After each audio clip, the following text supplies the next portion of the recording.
ऐसा चाहता हूं कि यह पुरस्कार अगले वर्ष हर एक बच्चा लेके आए और इससे ज्यादा नंबर लेके आए।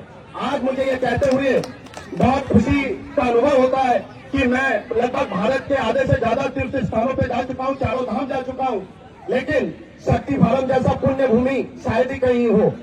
आप देख सकते हैं पाड़ा गांव में जब नाम कीर्तन शुरू होता है, उसके बाद 5 क्वार्टर, उसके बाद बैकुंठपुर, फिर हमारे जेल कैंप के 5 गांव, बसंती पूजा, टैगोर नगर की दुर्गा पूजा, कीर्तन, फुटबॉल खेल, 5 नंबर की तपस्या सेवा, बाबा तारकनाथ का मेला, देवनगर की काली पूजा, तो हमारे राजनगर का काली पूजा, बैकुंठपुर की कीर्तन, हमारे 1 नंबर का पूजा एवं वहां का कीर्तन, 2 नंबर का अरविंद नगर का बसंती पूजा, तो गुरुग्राम का मतुआ संप्रदाय का सम्मेलन।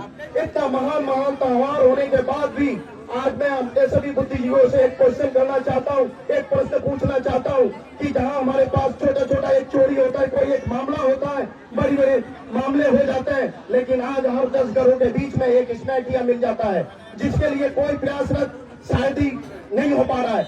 आज आप देख सकते हैं हर घर में यह लेकर एक मातम है। अगर आपके घर के बगल में कोई इसमें किया है, आग लगी हुई है, तो ये यकीन मानिए कि कल आपका घर भी तपेगा। इसके लिए हमें प्रयत्नशील होना चाहिए। इतना पूजा पाठ पावन होने के बावजूद भी मैं कहना चाहूंगा, हम जैसे पिछले दिनों में थे, सिर्फ पूजा के लिए, खेल के लिए कमेटियां ना बनाए, बल्कि अपने गांव के लिए भी क्लब की घोषणा करें। जो क्लब हमारे गांव के सुख दुख में गांव के बुद्धिजीवियों को लेकर बने, जिससे कि स्नैकिया को रोका जा सके। अभी मैं हाल ही में बताना चाहूंगा, 15-20 दिन पहले मैं और सुबलदा, हमारे जो पूजा कमेटी के महासचिव भी हैं बड़े भाई, हम चौराहे में खड़े थे। कितनी विडंबना है, एक माँ आती है और वो ये कहती है कि आज मेरे पति का स्वर्गवास हो गया है और मैं इतना परेशान हूँ। अपने बच्चे को लेकर मैं गांव के बुद्धिजीवियों को लेकर कितने बार पंचायत कर चुका हूँ। तो इसमें हम दोनों भाई कहते हैं तो हम क्या कर सकते हैं, आप बताएं। क्या मैं चाहता हूँ मैं अपने बेटे को मार डालूं, तो सोच सकते हैं कि वो किस दर्द में उस माँ ने अपने बेटे के लिए ऐसा शब्द कहा होगा। आज सभी बुद्धिजीवी यहाँ खेल देखने आए, सिर्फ 2 मिनट मेरी बातों को गौर कीजिएगा। किस विडंबना के बाद, किस कष्ट के बाद आज हम चौथी पीढ़ी यहाँ पे हैं। बांग्लादेश से किस तरह से प्रताड़ित होकर हम यहाँ पे आए हुए हैं। हमारे घर परिवारों को किस तरह से जला दिया गया है, हमारे बहन बेटियों की इज्जत को राख कर दिया गया है। हो सकता है आज हम चौथी पीढ़ी ये दर्द भूल गए, शायद उस वक्त व्हाट्सएप फेसबुक का जमाना ना रहा हो, लेकिन आज जब आप देखते होंगे तो इससे भी 100 गुना ज्यादा हम लोगों के साथ जुल्म हुआ। और आज मैं उन सभी माताओं बहनों और वहां के बांग्लादेशियों के लिए यहाँ से दुख प्रकट करता हूँ कि हमारे भाई लोग वहाँ पे किस विडंबना के साथ हैं। इसके लिए हमें आज से सजग हो जाना चाहिए। आज हमारे यहाँ के उत्तराखंड के सर्वाधिक वोटर शायद भाजपा से हैं, और मैं ये कहते हुए संकोच नहीं करता कि अगर मैं राजनीति के मंच में हूँ तो पहले मैं अपने जाति और संप्रदाय के लिए हूँ। लेकिन आज हमारे एक विधायक जो उस मंच पे बैठ के, विधानसभा में बैठ के बंगालियों को कहते हैं कि वो सिर्फ यहाँ पे घूमने आए हैं, तो मैं उनको बताना चाहूंगा, आपको इतिहास की भी जानकारी नहीं है। आप सिर्फ मुन्ना सिंह चौहान नाम से नहीं है, बल्कि अपने कर्म से भी मुन्ना है। ये याद रखिएगा कि इस भारत वर्ष से जब सुबह उठ के पहले बार जनगण मन अधिनायक कहा जाता है, तो उसे एक बंगाली ने लिखा है, रविन्द्रनाथ टैगोर ने। जब बॉर्डर में हमारा कोई शहीद होता है तो वो अंतिम शब्द जब वंदे मातरम कहता है, तो वो भी हमारे बंकिम चंद्र बाबू है।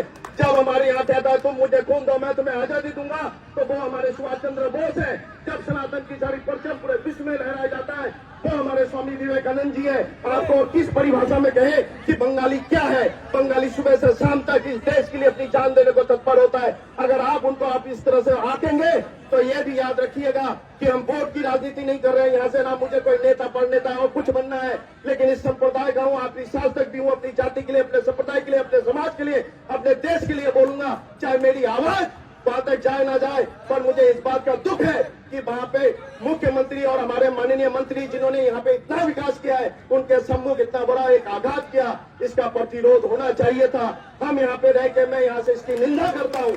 और मैं इसके साथ साथ ये भी कहना चाहता हूँ कि देखिए, अगर आपको आत्मसम्मान के साथ जीना है तो अपने आत्मसम्मान को सोचिए। अभी कुछ ही दिनों बाद नगर पंचायत का चुनाव है, ग्राम प्रधान का चुनाव है, त्रिस्तरीय चुनाव है, जिला पंचायत का चुनाव है। आप लोग थोड़े से दारू और थोड़े से मीट के साथ मत पीजिए, क्योंकि अगली बार जब यहाँ पे मैच होगा, रोमांच होगा, तो निश्चित रूप से हमारे गांव में नया प्रधान देखेंगे, बीडीसी देखेंगे, चेयरमैन देखेंगे, जिला पंचायत देखेंगे। आप वोट देते वक्त ये ध्यान रखिएगा कि हमें अनुभवी लोग चाहिए, समाज के लिए बोलने वाले लोग चाहिए, आपको साथ, आपके समाज के साथ जुड़े हुए लोग चाहिए, ना कि आपको इसी तरह सिर्फ दरकिनार करके लोग चाहिए। आप वोट जिसको चाहे उसको दीजिए, मुझे किसी व्यक्ति विशेष से लगाव नहीं नहीं है, लेकिन आपको इस बात का ध्यान रखना चाहिए किस तरह से समाज का हित हो। आज आप बांग्लादेश से भगाए गए हो, यहाँ से भगाने की अगर रणनीति हुई तो आप कहाँ जाओगे? आपके लिए कोई दूसरा देश नहीं है। अगर सांस यहाँ पे लिया है तो यहाँ के लोगों के लिए जान देने की हिम्मत रखिए। और मैं इस मंच से कहना चाहता हूँ कि आज आप लोगों के अंदर ये जज्बा नहीं जगाएंगे तो कभी नहीं होगा। अपने बच्चों को शिक्षा के लिए अग्रसित कीजिए, अपने बच्चों को एक मित्र बना लीजिए, क्योंकि आप जब तक अपने बच्चों को मित्र नहीं बनाएंगे तो एक आपके पीढ़ी को बर्बाद करने के लिए सोच रहा है। और वो रणनीति सफल होगी, हम भाई भाई लड़ेंगे, यहाँ की रणनीति खत्म हो जाएगी। इसलिए मैं पुनः आप सबसे कहना चाहता हूँ, मेरी बातों को आप अनर्थ मत लीजिएगा। यहाँ लगातार मेला हो रहा है और मेला आगे भी होता रहेगा और पूजा भी होती रहेगी, किंतु किस माँ की पूजा कर रहे हैं, किस माँ की पूजा करें? अगर हम नारी सम्मान के लिए एक तो शब्द ना बोल पाए, आप किसी भी दल को साथ दीजिए, किसी को भी चुनिए। जो मंच होगा राजनीतिक मंच, वहां पे हम राजनीतिक भाषण दे देंगे, लेकिन इस मंच से मैं खुले मंच से कहना चाहता हूँ, मुन्ना चौहान सिंह जी विधायक जी, आपके लिए सम्मान है, लेकिन आप भूल गए आपके पार्टी के जो गृह मंत्री है वो संसद में कहते हैं कि जो बांग्लादेशी हिंदू प्रताड़ित है उनको मैं दोनों बाहें खोल के स्वागत करूंगा।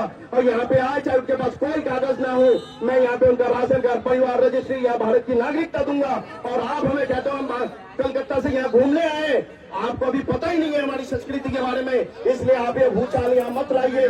ये शांति प्रिय इलाका है, हम प्रत्येक गाँव में माँ की पूजा करते हैं, बाबा की सेवा करते हैं, धर्म कार्य में बाज रहते हैं, चाहे वो मातुआ धर्म में हो, चाहे जय गुरु के मत में हो, चाहे अन्य अन्य धर्म में। हमें आप लोग इतना कीजिए। मैं आप सबसे पुनः कहता हूँ, खेल का आनंद लीजिए, लेकिन अपने जाति धर्म के लिए आपके अंदर जगह होनी चाहिए। जय हिंद। बहुत समय था और बहुत कुछ बोलना था, लेकिन अंत में इतना कहना चाहूंगा, इसको जरा गौर से सुनिएगा। इस जहां और उस जहां में, इस जहां और उस जहां में एक सांस का है अंतर, इस जहां और उस जहां में एक सांसों का है अंतर। अगर वो सांस चलती रही तो आप इस जहां में हो, अगर वो सांस बंद हो गई तो आप उस जहां में हो। इसलिए इस एक सांस के लिए अपने माँ के गर्भ से जन्म लेने के बाद उस माँ जिस जाति की, उस जाति की रक्षा कीजिए। धन्यवाद। जय हिंद। सुमित भाई, आपने अपने साथियों के साथ मुझे समय दिया और सबका नाम मैं नहीं ले पाया, इसके लिए क्षमा प्रार्थी हूँ। और जाते जाते जो कमेंटेटर और जो यहाँ पे लिखित है, जो यहाँ पे ब्यौरा दे रहे हैं, उनको प्राइज की घोषणा मैं स्वयं अपनी तरफ से करूंगा। मैं पुनः आप सबका धन्यवाद। किसी बात के लिए किसी को अगर दुख लगा है तो आज मैं कोई माफी नहीं मांगने वाला हूँ। आप सबका धन्यवाद। आप लोगों ने मुझे गौर से सुना। पुनः पुनः कोटि कोटि धन्यवाद। धन्यवाद मंचासीन चेयरमैन साहब, धन्यवाद समस्त गांव से आए प्रधान बीडीसी और सम्मानित लोग, जिनको हमने पर्याप्त जगह नहीं दे पाए इस मैदान में, फिर भी आपकी धूली इस मैदान पे पड़ी तो हमारे माथे पे चंदन बन के हुआ। और इस शांति व्यवस्था के लिए आप सबको कोटि कोटि धन्यवाद। जय हिंद, जय भारत, जय बंगाली। बंगाली एकता जिंदाबाद जिंदाबाद।